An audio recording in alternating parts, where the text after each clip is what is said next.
Hey everybody, here we're looking at my Kodak Playtouch Zi10 video camera. I got this off of eBay a while back, didn't pay much at all for it, like, I don't know, $25. I got this back around late 2014, early 2015, and I just haven't really used it much. But I figured, you know, some of you guys may know I do like to do elevator videos once in a while, and I figured I could use this instead of my phone for shooting those videos. But one of the things I never did like about this was the not so good battery life that it had. You know, back then I didn't know much about lithium-ion batteries, but now I do actually know a good bit about them. Basically, I've taken the battery out of this, and I'll show you where it goes in. It goes in right here. You can see right here there's a plus and a minus. You see the plus and the minus, and there's a center tab as well. There's a center terminal. That's actually for a thermistor. So, from my understanding, these little battery packs that you get for like video cameras, or at least some of them, you have what I believe is just a standard unprotected cell. And your protection circuitry is actually inside the camera. Hence the terminal for a thermistor. Now, some people have claimed that that center terminal hooks up to a circuit within the camera, like a separate circuit itself. Well, let's do a little investigation, shall we? Got all sorts of crap on my desk, of course. Sell this to the side, and got the multimeter right here, actually. So what I'm going to do is show you that this battery here is in fact dead. I mean, it's gone. Which would explain why it never works so well. This would be a good way to, if you have a digital camera that takes one of these batteries, which I've never really liked those kind of cameras anyway, that take little bitty battery packs. I'll explain why shortly. But if you have one by chance and you're wondering if your battery is shot, I can show you how to easily tell. Like, for example, if it's not holding a charge, you can just take your multimeter and look for the terminals on the end, match up the plus and minus, which on this one, plus is, there it is actually on this side.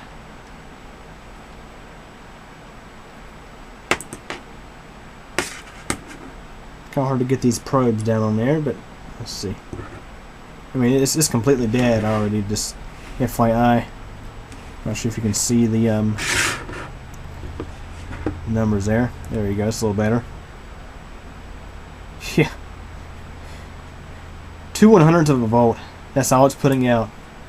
Now, to confirm the theory that this thing has a thermistor inside there for measuring temperature, what we can do is the center probe on this, I believe, is for the positive feed for the thermistor. And you can see it's putting about, you can get this to stand up properly.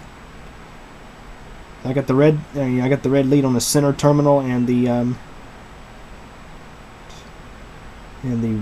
black one on the rightmost one, which is negative on the battery. And you can see we're getting about 7.7 kOhms and it's going down. Well, that's because I got my hot hand on this battery, which is heating that thermistor up. You can see it's constantly going down to 7.5. I'll grip it a little harder. 7.45. Still going down as the temperature of the thermistor goes up. This is an NTC thermistor. So I guess we'll cause a little first thing first, show you that the battery is completely shot. And for those of you who have wondered what that center terminal on your digital camera battery is, well, that's exactly what it's for. And I'll take my, let's see, get this lined up right.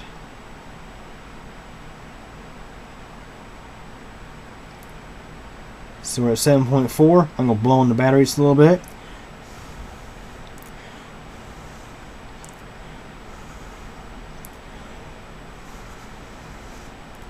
See, the resistance is going up as the thermistor cools down. Since this battery is completely dead, I'll consider opening it up to take a look inside there. So anyways, you can see the battery is completely shot. Anytime you take a lithium ion down below, like let's say 2.8 to 2.5 volts depending on the cell, if it goes below that, what can happen is the cell, due to the low voltage, will internally short itself, and it will just internally damage itself, and once that happens, it's pretty much done. Let's say, for example, this 18650 battery, you may recognize it from my previous videos for an HP laptop battery. I've used this for my flashlight for quite a while now, and it's fully charged. You can see it's 3.98 volts. It's been quite a while since I charged it too, probably maybe a month or two, and it's still holding around about 4 volts. That's considered full charge for a lithium ion, between 4 to 4.2 max. Now, this is another example of a bad battery. This Midland battery here came out of my Midland XTC camera. This battery was bad, fresh out of box. As soon as I got the camera would, you couldn't record for no more than 30 seconds with the camera. Well, here's why. Let's stick the positive. Let's just stick the red on the positive and the black on the negative, and let's see what kind of voltage we have.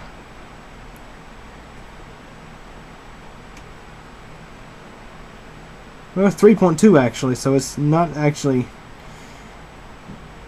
too far gone, but it's not holding a charge either. It holds a charge, but it doesn't hold a very big charge. So you can see it's not completely dead like the Kodak battery. It has different issues. The Kodak battery just simply, it's just too far gone. Now, for example, the replacement battery for the Midland camera. It's been since January since I charged this camera up. I hadn't used it. It's been sitting on my desk. Since here it is almost June. It's been sitting on my desk since January since I charged it. So what kind of voltage we have here? 3.96. So we're doing very good here. 3.96. That's fully charged. So I'm gonna pop this back into the camera. Now, actually, before I do, let's go ahead and talk about my next thing I'm going to be doing with my Kodak Zi10. These batteries like these here, for example, it's rated for 1,000 milliamp hours, minimum 940. Now, I'm sure it probably may have done something like that back when it used to work back in its day. So that's 940. This Midland battery, well, the replacement here is rated for, I think, 1,300. See if it actually says it. Yep. Yep, lithium ion, 3.7 volt, 1,300 milliamp hours. These batteries, since they're so small, they don't have a very, very, very high capacity. Now, lithium-ion cells do have a bigger capacity generally than, like, let's say, your nickel metal hydride cells from like a AAA or a AA. Now, for example, this 18650 here is rated at 2,000 milliamp hours, and because it's a single-cell lithium-ion battery, it's rated for 3.7 volts. So what I did earlier, just for fun, is I got some alligator clips. As you can see here, what we can do is make sure we hook the right ones up to the right terminals. We don't want to feed reverse polarity into my camera and possibly fry it, because I doubt they incorporated that into the circuit scene. You can't technically insert the battery backwards in this design. What we can do, just make sure those are in there good and not touching that center piece. Flip this over like this. Grab my 18650 cell. Make sure we had the correct polarity here. Negative down against the black. and positive up, you know, red going to the positive.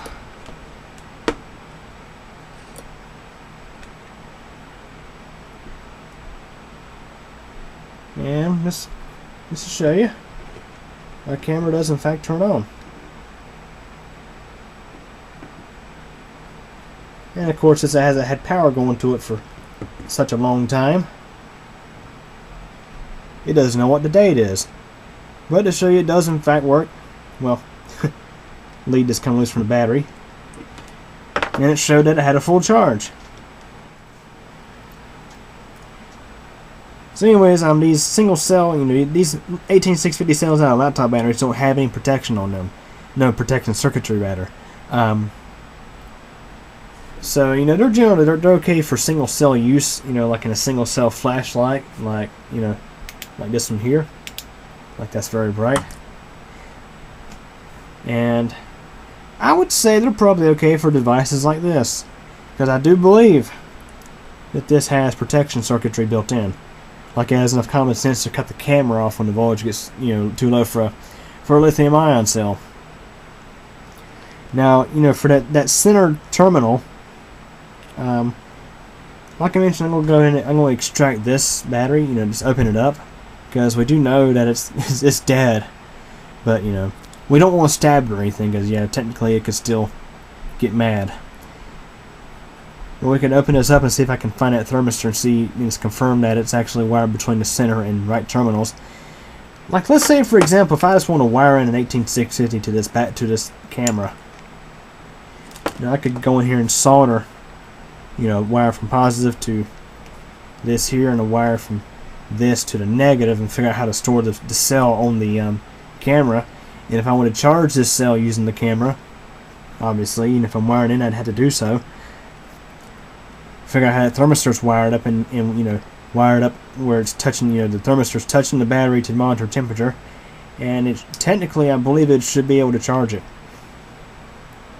Though what I'm going to be doing is I'm going to I think we'll go ahead and just buy a battery box, a single cell battery box, and actually hook it up like that. So you know, one of these is rated for 2,000 milliamp hours. That's a lot better than, that's practically more than double. That's double what the battery coming in this is. So you get some good runtime. And let's say if I was to hook, you know, two of these in parallel, you'd have very, very long runtime. I mean, no kidding. So anyways, let's go ahead and see what's inside here. You know, as we saw, it's you know, it was completely dead according to the multimeter.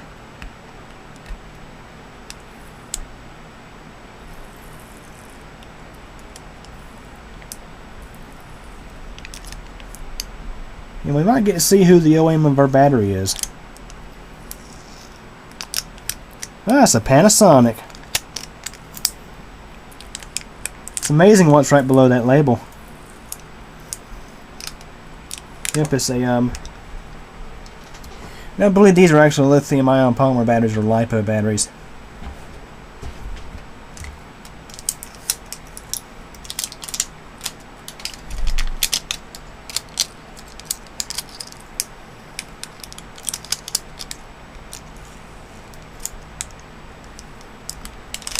It's amazing, Kodak just slaps their sticker on and calls it a day, basically.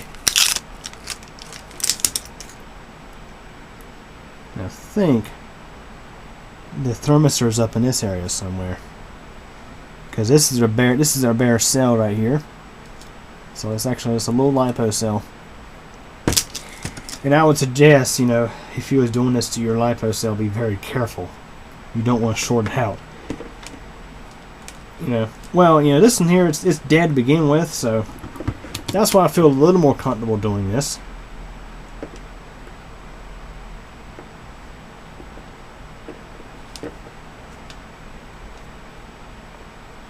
Just show you again that it is in fact dead.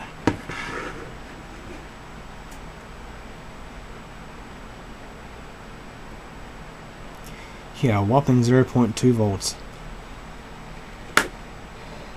Now, if any of y'all was wondering about, you know, if the the charging of a LiPo cell versus a lithium ion, you know, like an 18650. If they're the same, practically they are. I mean, you can charge an 18650 or a, you know, or a pack of 18650s using, like, let's say a LiPo RC charger.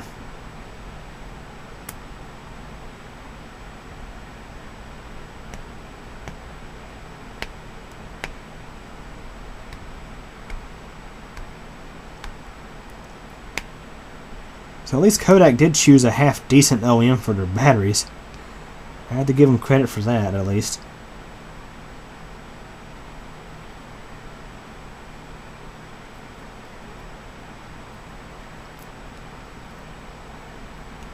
Of course, we know how much stuff is made in China these days.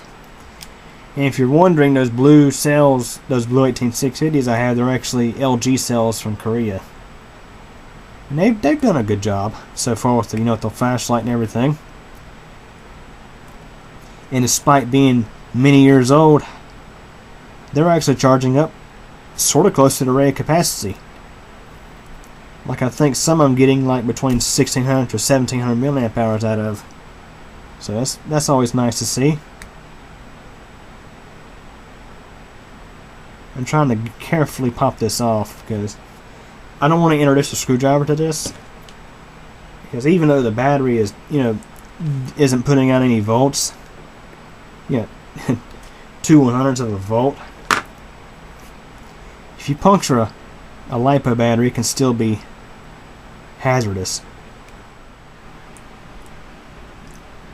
Okay, just pop this thing apart. Well, so far anyway. And there's the top of your battery.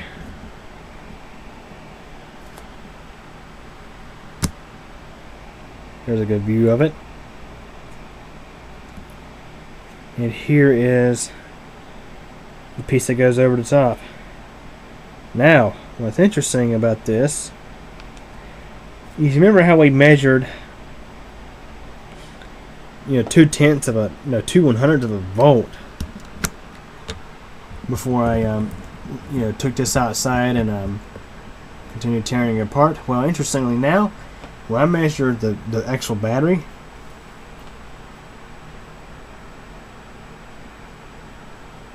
we're getting 2 volts. So apparently something inside this was the culprit, but you know, the battery itself is still over discharged, no doubt.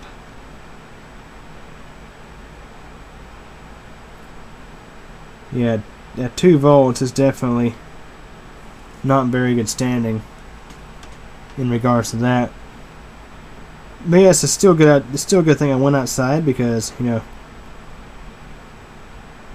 had it shorted out and I couldn't remove the short, it would have eventually exploded. And LiPos can be very violent when they do that. I think that might be something to do, is chunking it to the burn barrel outside. Just to kind of demonstrate that. But anyways, set that to the side. Apparently our thermistor is actually inside of this, because I can still ohm it out and, you know, have it vary upon temperature. Now we have something right here, and I think is possibly a fuse. Not sure exactly what it is. So I'll get you a good view of it.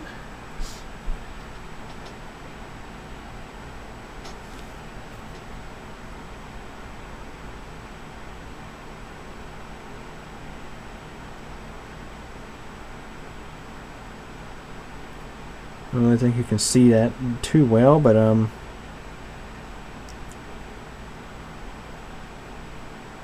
that's the part number that's on there. I can't quite read it out. It's actually upside down.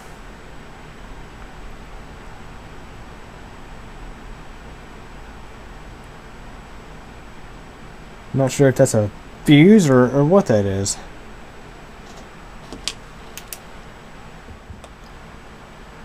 Okay, so I ripped this little guy out, and I do believe it is in fact like a fuse of some sort, because I can ohm it out and it's practically a short circuit. And the multimeter says like yeah, 0.1 ohms. So it is. This might be a fuse. Not quite sure. But the thermistor is actually inside here, I do believe. So I'm going to see if I can rip this open and extract it. Don't know how easy that's going to be or how hard it's going to be, but I'd say it's probably worth a try.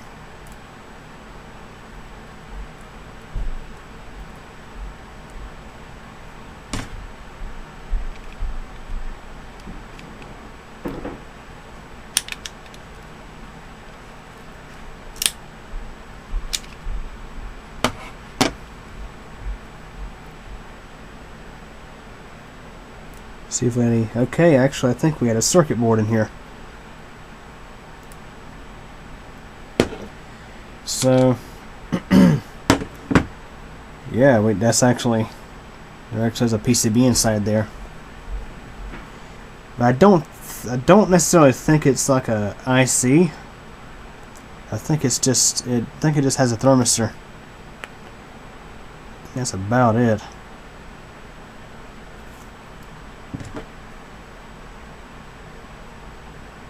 I don't think there's really too much more to it than that.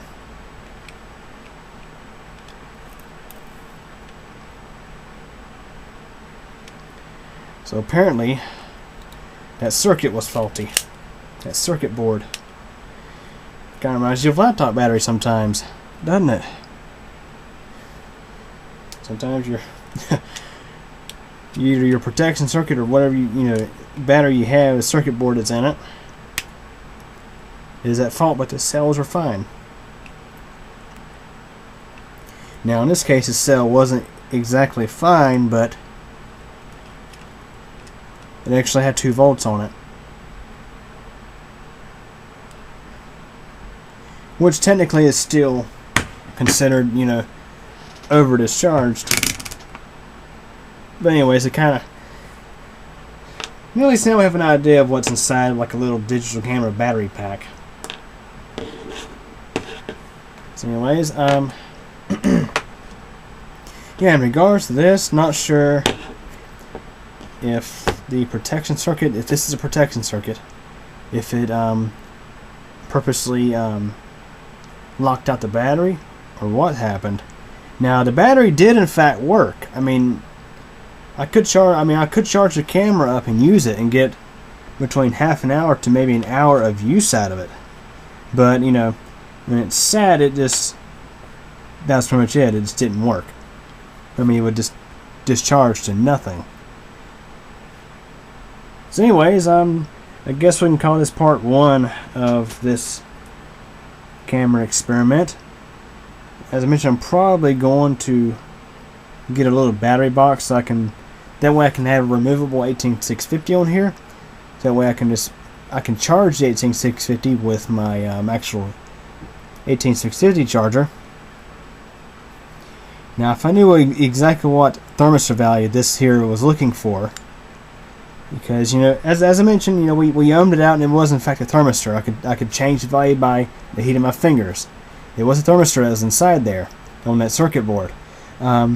If I knew exactly what value of thermistor I was looking for, you know, you could possibly take one of these 18650s and actually wire it in, touch a thermistor tip on here somewhere to monitor the battery cell temperature. You know, we could actually charge the cell using the camera. But I personally prefer removable batteries, so I'm going to go with the battery box idea. So, hope you guys enjoyed this little bit of an experimental take apart video. Thanks for watching.